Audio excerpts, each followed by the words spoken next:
ہم بعد میں آتے ہیں. پہلے میرے آقا صلی اللہ علیہ وسلم نے ساتوں آسمانوں پہ درجہ بدرجہ جاتے ہیں. پہلے آسمان پہ حضرت آدم علیہ السلام مرحبا بابن صالح مرحبا بالنبی صالح سلام کہنے کے بعد اوپر جاتے ہیں. حضرت عیسیٰ حضرت ہارون حضرت عیسیٰ حضرت یحییٰ سے ملاقات ہوتی ہے. پھر حضرت یوسف سے ملاقات ہوتی ہے. پھر حضرت ادریس سے ملاقات ہوتی ہے. پھر حضرت عیسیٰ سے ملاقات ہوتی ہے. پھر حضرت موسیٰ سے اور چھٹے آسمان پہ حضرت ہارون سے اور ساتویں آسمان پہ جناب ابراہیم علیہ السلام سے ان انبیاء سے ملاقات سلام دعا کرنے کے بعد جس وقت اوپر جاتے ہیں حضرت رسول اللہ فرماتے ہیں میں ایک جگہ سے گزرا کچھ نہ کچھ صریف الاقلام کی آواز آتی تھی کچھ نہ کچھ آواز آتی تھی. میں نے پوچھا یہ کون سی جگہ ہے؟ فرمایا یہ صریف الاقلام کا مقام ہے. یہاں پر قسمتیں اور نصیب لکھے جاتے ہیں. لوگوں کی بگڑیاں بنتی بھی یہاں ہیں. لوگوں کی بگڑیاں بگڑتی بھی یہاں ہیں. لوگوں کی بیڑیاں ٹوٹتی بھی یہاں ہیں. لوگوں کی بیڑیاں ترتی بھی یہاں ہیں. ہاں آج کے مسلمان نے کسی کی بیڑیاں ٹوٹتی ہیں ملتان میں, کسی کی بیڑیاں ترتی ہیں شہر جیلان کے شہر میں. ہاں کسی نے کہا میں دودھ کا پیالہ نہ دوں میری کبھی ہوئی ڈوب جائے گی. اور کسی نے کہا میں نے 11 کا پیالہ دودھ کا دے دیا تو ڈوبی ہوئی تر جائے گی. نہیں میرے آقا کو معراج کے مقام پہ کہا گیا کہ ڈوبتی بھی یہاں ہے ترتی بھی یہاں ہے. یہاں سے صدا بلند ہوتی ہے. ڈبونے والا بھی خدا ہے تارنے والا بھی خدا ہے. ڈبونے والا بھی خدا ہے تارنے والا بھی خدا ہے. شریف الاقلام ہے. وہاں پر قسمتیں بنتی ہیں. وہاں پر قسمتیں ہوتی اور کھڑی ہوتی ہیں. یہاں سے آگے پھر ایک مقام آیا جس کو سدرۃ المنتہا کہتے ہیں. اس پہ جا کر حضرت جبریل نے کہا اب یہاں سے آپ نے اکیلے جانا ہے اور میں نے نہیں جانا. اچھا کیوں؟ یہاں پر 2 طرز عمل ہوئے. ایک طرز عمل وہ ہوا جس طرز عمل نے حضرت جبریل کی توہین کر دی اور دوسرا طرز عمل وہ ہے جو اعتدال کا طرز عمل ہے. کسی نے کہا کہ نوری بے وفا ہوتا ہے اس لیے ماں بھی بے وفائی کر دی. یہ بات کہنے کو تو آسان ہے لیکن اس میں جبریل کی توہین ہے. اس میں جبریل کی توہین ہے. جبریل نے بے وفائی کبھی بھی نہیں کی ہے. کبھی بھی یہ نہ کہو کہ جبریل پیچھے رہ گیا اس نے بے وفائیاں کر دی. نہیں وہ تو اللہ کے حکم سے پیچھے رہا. اگر اللہ کا حکم نہ ہوتا بے وفائیاں نہ کرتا. اس لیے جبریل نے کہا میں یہاں سے آگے جاتا ہوں میرے پر چلتے ہیں میں جا نہیں سکتا. اللہ کا حکم نہیں ہے. میرے آقا صلی اللہ علیہ وسلم کو اکیلے وہاں سے جانا پڑا. یہاں سے آخری بات میں عرض کرتا ہوں کہ معراج کے حوالے سے کہ اللہ کے ساتھ ملاقات میں جناب رسول اللہ نے اللہ کا دیدار کیا یا نہیں کیا. 2 طرز عمل آپ کو ملیں گے. ایک طرز عمل یہ ہے کہ رب ذوالجلال کو دیکھا ہے. دوسرا طرز عمل یہ ہے کہ اللہ کو نہیں دیکھا ہے اور نہ دیکھنے کا قول بھی صحابہ کا موجود ہے تابعین کا موجود ہے. دیکھنے کا قول بھی صحابہ کا موجود ہے تابعین کا موجود ہے. لیکن راجح قول ان صحابہ کا ان تابعین کا ہے جو کہتے ہیں اللہ کو دیکھا ہے اللہ سے ملاقات ہوئی ہے. فَكَانَ قَابَ قَوْسَيْنِ أَوْ أَدْنَىٰ فَأَوْحَىٰ إِلَىٰ عَبْدِهِ. قرآن نے اس ملاقات کا انداز یہ اختیار کیا الفاظ یہ استعمال کیے جب 2 کمان کا فاصلہ رہ گیا. جب 2 کمان کا فاصلہ رہ گیا تو فَأَوْحَىٰ إِلَىٰ عَبْدِهِ مَا أَوْحَىٰ. اللہ نے ثُمَّ دَنَا فَتَدَلَّىٰ اور قریب کیا فَتَدَلَّىٰ فَكَانَ قَابَ قَوْسَيْنِ. اب قاب قوسین کیا مطلب؟ 2 کمان کا فاصلہ. یا تو اتنا فاصلہ ہوتا ہے اس کو تعبیر کیا یا پھر عرب کے اندر ایک محاورہ ہے کہ 2 آدمیوں کی جب صلح ہوتی تھی جو 2 آدمیوں کی جب آپس میں رسینامہ ہوتا تو دونوں اپنی اپنی کمان لے کے کھڑے ہوتے. کمانیں دونوں کی جڑتی تھی اور ایک تیر نکلتا تھا. تاثر یہ ہوتا تھا کہ یہ اس کی کمان ہے یہ اس کی کمان ہے. دونوں کمانیں جب آپس میں مل گئی تیر ایک نکلا ہے تو مطلب یہ ہے اگر دوستی ہوگی تیر ایک چلے گا دشمنی ہوگی تیر ایک چلے گا. فَكَانَ قَابَ قَوْسَيْنِ أَوْ أَدْنَىٰ. اللہ یہ بتانا چاہتے ہیں آئندہ کے لیے جس کی محمد سے صلح ہوگی اس کو میرے ساتھ صلح ہوگی اور جس کی میرے ساتھ صلح ہوگی اس کی محمد کے ساتھ صلح ہوگی. لیکن جس کی محمد کے ساتھ گستاخی اور دشمنی ہوگی اس کی میرے ساتھ دشمنی ہوگی اور جس کی میرے ساتھ صلح ہوگی اس کی محمد کے ساتھ بھی صلح ہوگی اور اس کی محمد کے ساتھ بھی دشمنی ہوگی. فَكَانَ قَابَ قَوْسَيْنِ. 2 مطلب میں نے ایک مطلب جو فاصلے کا ہے وہ ذکر کیا. ایک مطلب جو محاورے کا ہے وہ میں نے ذکر کیا. فَكَانَ قَابَ قَوْسَيْنِ أَوْ أَدْنَىٰ فَأَوْحَىٰ إِلَىٰ عَبْدِهِ مَا أَوْحَىٰ. میرے آقا کو دیدار تو کرایا گیا لیکن اب یہاں پر سوال پیدا ہوتا ہے حضرت عائشہ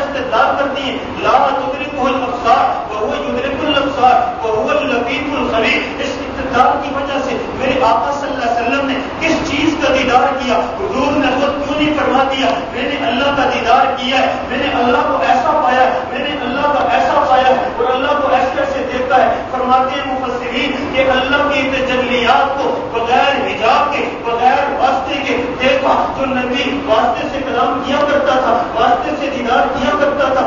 آج بلا واسطہ اس نے دیدار بھی کر دیا، کلام بھی کر دیا، لیکن حضور نے بتایا کیوں نہیں کہ میں نے دیکھا ہے؟ فرمایا اس لیے نہیں بتایا کہ دنیا کے الفاظ میں وہ تعبیر مل ہی نہیں سکتی جس تعبیر سے اللہ کو کیا معبر کیا جا سکے، اللہ کو الفاظ میں بیان کیا جا سکے۔ اس لیے اللہ کے وجود کو، اللہ کے دیدار کو حضور اپنے الفاظ میں بیان کر نہیں سکے، اس لیے حضور نے صلی اللہ علیہ وسلم اس معاملے کو حکم رکھا۔ لہذا اگر کوئی یہ کہے کہ اللہ کو نہیں دیکھا تو قول تو صحابہ کا موجود ہے، لیکن جمہور کا قول یہ ہے کہ دیکھا ہے، لیکن وہ تجلیات تھی، وہ نورانی شعائیں تھی اور وہ تجلیات تھی، ان کو تعبیر کیا ہی نہیں جا سکتا۔ کیوں؟ اللہ وجود سے بھی پاک ہے، اللہ مکان سے بھی پاک ہے، اللہ زمانے سے بھی پاک ہے، اللہ جگہ سے بھی پاک ہے۔ پھر میرے آقا کو جس وقت دیدار ہوا، میرے آقا کی ملاقاتیں ہوگی تو قرآن کہتے ہیں فَأَوْحَىٰ إِلَىٰ عَبْدِهِ مَا أَوْحَىٰ، اللہ نے ان کو 3 تحفے دیے۔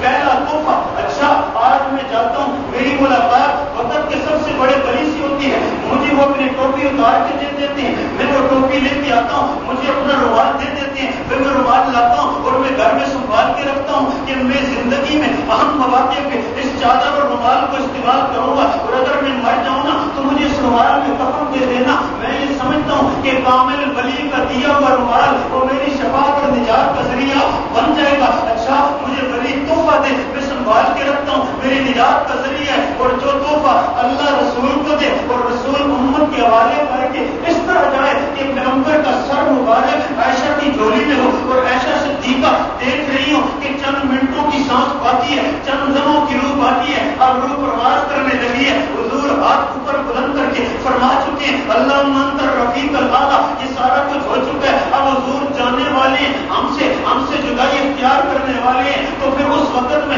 حضور کے ہونٹ ہلتے ہیں، عائشہ اپنے کانوں کو نزدیک کرتی ہیں اور پوچھتی ہیں یا رسول اللہ کیا فرماتے ہیں؟ فرمایا الصلاۃ الصلاۃ الصلاۃ، 2 نصیحتیں اور بھی ہیں لیکن ان نصیحتوں کو ایک دفعہ ذکر کیا، لیکن نماز کی وصیت کو حضور نے 3 دفعہ ذکر کیا۔ میرے امتیوں، اللہ نے مجھے معراج پہ بلا کے نماز کا تحفہ دیا تھا، میرے جانے کے بعد نماز کو ضائع نہ کرنا، میرے جانے کے بعد نماز کو ضائع نہ کرنا۔ میں عرض یہ کرتا ہوں آج معراج کا واقعہ سن کے جھومنے والا، معراج کا واقعہ سن کے آنکھوں سے آنسو بہانے والا، معراج کی رات کو عبادت کا فون کر کے پوچھنے والا، معراج کی تعلیم کو روزہ رکھنے کا اہتمام کرنے والا، میں آپریشن بھی کرتا ہوں کہ روزہ بھی ہے یا نہیں ہے، عبادت بھی ہے یا نہیں ہے، یہ سارا بھوکھن بنا ہوا ہے، سارا لوگوں نے اپنی طرف سے بنایا ہوا ہے، بھارت آج اہتمام کرتا ہے، لیکن اس کو پوچھیے تو کوئی اہتمام نہ کر، تو راتوں کو نہ جا، تو دن کا روزہ نہ رکھ، تو معراج کے جلسے نہ کرا، تو اور کچھ نہ کر، صرف اور صرف فرض نماز وقت پہ پابندی کے ساتھ پڑھنے کا تو ارادہ اور تہیہ کر لے۔ میں یہ سمجھوں گا تو نے اپنے آقا صلی اللہ علیہ وسلم کے معراج کے تحفے کی قدر کر لی ہے، معراج کے تحفے کی قدر کر لی ہے، اور اگر تو نہیں سنبھال سکتا، وقت پہ نماز ادا نہیں کر سکتا، تو نے خالی نقدری نہیں کی ہے بلکہ اس تحفے کی نقدری کی ہے جو آیا اللہ کی طرف سے ہے، لیا گیا ہے محمد الرسول اللہ کی طرف سے، اور اہتمام میرے آقا صلی اللہ علیہ وسلم نے اہتمام کے ساتھ امت کو دیا تھا۔ میں نے عرض یہ کیا نماز کا پہلا تحفہ عطا کیا گیا اور نمازیں 50 تھی، حضرت موسیٰ کے کہنے پہ 5 کم ہوتی گئی، بخاری کی روایت ہے، لوگوں نے اس کا بھی انکار کیا، 5 کم ہوتی گئی۔ پھر میرے آقا صلی اللہ علیہ وسلم پر جب 5 نمازیں رہ گئی، اللہ کا کرم دیکھیے، اللہ کا احسان دیکھیے، فرمایا میرے محبوب لا یبدل القول لدی وما انا بظلام للعبید، ہمارے ہاں قول بدلا نہیں کرتے، ہم نے دین 5 تھی، ہم نے دین 50 تھی، چھوڑی 5 ہیں، اب تمہاری امت پڑھے گی 5، اجر ہم 50 کا دیں گے، ثواب ہم 50 کا دیں گے، ثواب 50 کا ملے گا۔ 5 نمازوں کا تحفہ دینے کے بعد دوسرا تحفہ میرے آقا صلی اللہ علیہ وسلم کو نماز کے اندر ایک تحفہ دیا گیا، وہ تحفہ کیا ہے؟ یا محمد، اے رسول، اے میرے حبیب، آپ کیا میرے لیے لائے ہیں؟ میرے آقا نے کہا میں 3 چیزیں لے کے آیا ہوں، التحیات للہ والصلوات والطیبات بات اللہ آئندہ کے لیے قولی عبادت کروں گا، کسی بابے کے نام پر نہیں، کسی ولی کے نام پر نہیں، کسی غوث قطب ابدال کے نام پر نہیں، کسی بت کے نام پر نہیں، میرا قول نکلے گا، تعریف نکلے گی تو تیری نکلے گی، میرا بدن استعمال ہوگا، عبادت کا سجدہ اور رکوع ہوگا تیرے نام پر ہوگا، مالی عبادت نظر دوں گا، نیاز دوں گا، اگر کوئی صدقہ خیرات دوں گا صرف تیرے نام کی دوں گا، بکرا چھترا ذبح کروں گا صرف تیرے نام کا کروں گا۔ اللہ مالی عبادت بھی تیرے ساتھ خاص ہے، قولی عبادت بھی تیرے ساتھ خاص ہے، جانی عبادت بھی تیرے ساتھ خاص ہے۔ اللہ یہ تین تحفے تیرے ساتھ خاص کر کے آیا ہوں، کسی اور کو اس میں شریک نہیں کروں گا۔ فرمایا محبوب سب سے اعلیٰ تحفے لے کے آیا ہے، اب سب سے اعلیٰ تحفے لے کر جانا۔ فرمایا کیا تحفے؟ السلام علیکہ ایھا النبی ورحمۃ اللہ وبرکاتہ۔ اے محمد تجھ پر بھی سلامتی بھی ہو میری طرف سے، میں رب تجھ پہ سلام بھیجتا ہوں، میں رب تجھ پہ برکتیں بھیجتا ہوں، میں رب تجھ پہ رحمت بھیجتا ہوں۔ رحمت کا تحفہ لے جا، سلام کا تحفہ لے جا اور برکت کا تحفہ لے جا۔ السلام علینا، میرے آقا نے اس تحفے کو قبول کیا اور قبول کرنے کا انداز کیا اختیار کیا؟ فرمایا السلام علینا وعلی عباد اللہ الصالحین۔ اللہ جو تو نے سلام دیا ہے ہم نے وہ سلام قبول کیا ہے، وعلی عباد اللہ الصالحین، اور نیک بندوں نے وہ سلام قبول کیا ہے۔ شاعر حدیث کہتے ہیں کہ اللہ کے رسول نے جب یہ کہہ دیا السلام علینا، اس میں ساری امت آ گئی نا، ساری امت آ گئی، پھر وعلی عباد اللہ الصالحین کہنے کا مقصد کیا ہے؟ جب ساری امت کی طرف سے آپ نے سلام وصول کر لیا، آپ نے سلام قبول کر لیا، پھر یہ کہنے کی کیا ضرورت ہے؟ وعلی عباد اللہ الصالحین، نیک بندوں کی طرف سے بھی قبولیت ہو۔ فرمایا اللہ کے رسول بتانا یوں چاہتے ہیں کہ میں اللہ کا سلام قبول تو کر رہا ہوں، لیکن نیکوں کے لیے بعد میں قبول کرتا ہوں، گناہگاروں کے لیے پہلے قبول کرتا ہوں۔ السلام علینا وعلی دیا ہے کہ ان کی فصلیں فوراً تیار ہوتی ہیں، ان کی فصلیں فوراً تیار ہوتی ہیں۔ گویا پتا کیا چلا کہ جہاد ایک ایسا عمل ہے، میری نماز قبول ہونے میں دیر ہو سکتی ہے، میرا حج روزہ زکات قبول ہونے میں دیر ہو سکتی ہے، میرا کیا وہ ذکر و اذکار قبول ہونے میں دیر لگ سکتی ہے۔ فرمایا مجاہدین کا عمل اتنا اخلاص والا ہوتا ہے، اتنا عظیم ہوتا ہے، اس کی قبولیت میں دیر نہیں ہو سکتی۔ جس طرح دانا پڑا فصل نکلی فوراً، اس طرح مجاہدین کا عمل فوراً قبول ہوا۔ میرے آقا کو جب یہ بات بتائی گئی، میں نے جس وقت یہ حدیث پڑھی اور میں نے آج کے موضوع کے حوالے سے غور کیا تو میں نے دیکھا آج 1 جولائی ہے، آج 1 جولائی 2011 ہے، اور آج سے 7-8 دن پیچھے 23 جون کو دنیا کا سب سے بڑا دہشت گرد، دنیا کے سب سے بڑے گنڈے، دنیا کے سب سے بڑے کچکے، دنیا کے سب سے بڑے بدماش صدر اوباما نے پوری دنیا کے سامنے تقریر کرتے ہوئے یہ کہا تھا کہ ہماری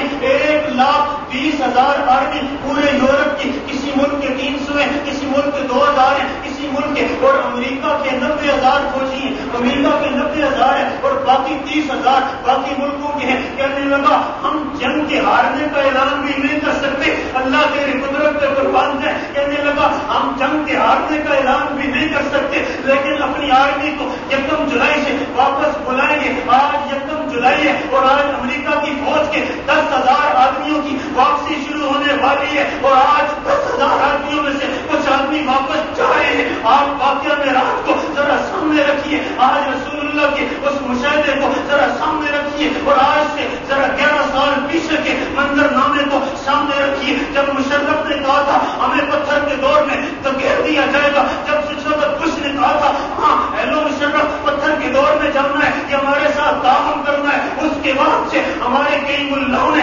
مجاہدین کو گالیاں دی، اس کے بعد سے ہمارے کئی ڈاکٹروں نے طالبان کی مخالفت کی، اس کے بعد سے ہمارے کئی 2 نمبر لوگوں نے جہاد کے خلاف بکواس کیے، لیکن اللہ کے فضل سے مجاہد کا حامی، قرآن کا ماننے والا، سنت کا ماننے والا، اور اب کے پرورتے مشکل حالات کے اندر بھی طالبان زندہ باد کہتے رہے، افغانستان کی اس فوج کو زندہ باد کہتے رہے، اور ہم نے اس وقت کہا تھا اگر غزوہ خندق میں حالات خراب ہوئے تب بھی منافقوں نے ساتھ چھوڑا تھا، محمد کے صحابہ نے ساتھ نہیں چھوڑا تھا۔ جب فتح ہوئی تھی تو فتح صحابہ کے لیے خوشخبری لائی تھی اور منافقوں کے لیے بدخبری لائی تھی۔ آج 1 جولائی کو اگر 10,000 امریکہ کی آرمی جا رہی ہے، ہم کہتے ہیں اوباما اعلان کرے یا نہ کرے، مجاہدین کے خون کی خوشبوئیں اعلان کر رہی ہیں، مجاہدین کی قبروں کی مٹی کی خوشبوئیں اعلان کر رہی ہیں، مجاہد جیت چکا ہے، امریکہ ہار چکا ہے۔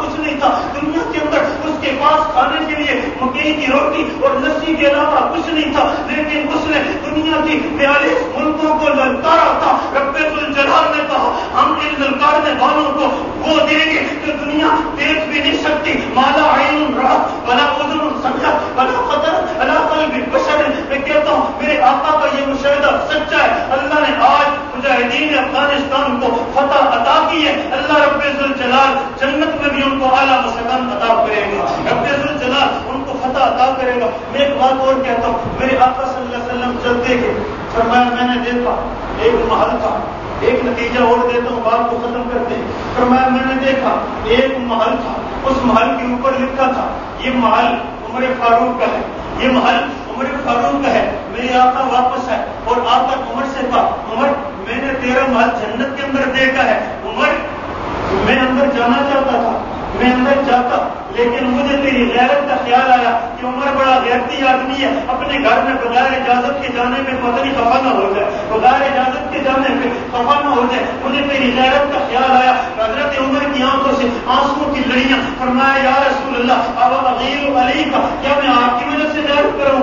آپ تو میرے باپ، آپ تو میرے مرشد، آپ تو میرے پیر، آپ تو میرے سب کچھ دنیا آخرت، آپ اندر جاتے تو باہر سے آئیں تو مجھے اتنا یقین ہے، اندر سے ہو کے آتے تو کتنا یقین ہوتا، اندر سے ہو کے آتے کتنا یقین ہوتا۔ میں ایک نتیجہ نکالنے لگا ہوں، آج 2011 ہے، آج سے تقریباً 30-31 سال پہلے دنیا کے منظر نامے پہ ایک انقلاب آیا تھا، جس انقلاب کو دنیا اسلامی انقلاب کہتی ہے۔ ایران کے ملک کے اندر ایک انقلاب آیا تھا، جو انقلاب اسلامی انقلاب لوگ اس کو کہتے ہیں، ہم اس کو اسلامی انقلاب کہیں ہماری زبان چل جائے، ہم اس کو خمینی انقلاب کہتے ہیں، ہم اس کو کفری انقلاب کہتے ہیں، آج تک ہم اس کو کفری انقلاب کیوں کہتے ہیں؟ وجہ کیا ہے؟ خمینی کا انقلاب کفری انقلاب کیوں ہے، اسلامی انقلاب کیوں نہیں ہے؟ اس لیے میں کہتا ہوں کہ خمینی کا انقلاب حضور کے معراج کی نفی ہے، حضور کے معراج کی نفی ہے۔ کس طرح نفی ہے؟ میرے آقا نے معراج میں عمر کا محل کس میں دیکھا تھا، جنت میں یا جہنم میں؟ جنت میں دیکھا تھا نا، جنت میں حضرت عمر کا محل حضور دیکھیں، آ کے خبر دیں، میرے آقا کی زبان سچی۔ اور یہاں سے 1979 میں انقلاب لانے والا خمینی اٹھے اور کشف اسرار کی کتاب لکھے، وہ کتاب تیرے میرے ملک میں پہنچے، وہ کتاب دنیا کے سارے ملکوں میں پہنچے، کشف اسرار، اور اس کتاب کے ایک صفحے پہ لکھا ہوا ہو عمر مسلمان نہیں تھا، اصلی کافر اور زندیق تھا۔ ہم نے یا معراج والے نبی کی بات ماننی ہے یا خمینی انقلاب والے خمینی کی بات ماننی ہے؟ ہم نے خمینی کو دھتکار دیا، رسول اللہ کو مان لیا۔ ہم نے کہا جس کو رسول اللہ جنتی کہیں اس کو جنمی اور کافر کہنے والا خود تو جنمی اور کافر ہو سکتا ہے، عمر کے جنتی ہونے میں شک نہیں ہو سکتا، عمر کے جنتی ہونے میں شک نہیں ہو سکتا۔ میں آخری بات کہنے لگا ہوں، میرے آقا نے فرمایا یہاں سے اسراء، وہاں سے معراج کو حضور علیہ السلام نے کہا تم بھی معراج کر سکتی ہو، فرمایا کس طرح معراج کر سکتی ہو؟ فرمایا تم 2 رکعت نماز کی نیت باندھو، نماز کی نیت تم باندھو گے، معراج اللہ کرا دے گا، معراج اللہ کرا دے گا۔ اب میں آخری بات کہنے لگا ہوں، 2 باتیں سمجھنا۔ معراج الصلاۃ معراج المومنین، معراج ہے مومن کی نماز۔ یہ نماز مردوں کی کہاں ادا ہوتی ہے؟ مسجد میں ادا ہوتی ہے۔ توجہ میری طرف، معراج مومن کی مسجد میں آخری باتیں کہنے لگا ہوں، پچھلے جمعے کا وعدہ چکانے لگا ہوں۔ میرے آقا نے فرمایا الصلاۃ معراج المومن، مومن کی معراج نماز ہے۔ اور پھر رب نے جس وقت معراج کے سفر کا آغاز کیا، رب نے کیا کہا؟ اللہ نے یہ نہیں کہا فلاں مقام سے اٹھایا، فلاں جگہ سے اٹھایا، فلاں حدود سے اٹھایا، فلاں کمرے سے اٹھایا، بلکہ اللہ نے جو 2 مسجدیں آتی تھی دونوں مسجدوں کا ہی ذکر کر دیا، دونوں مسجدوں کا ذکر کر دیا۔ رب نے کہا سبحان الذی اسریٰ بعبدہ لیلا من المسجد الحرام الی المسجد الاقصی، ایک مسجد حرام ہے، دوسری مسجد اقصی ہے، اگر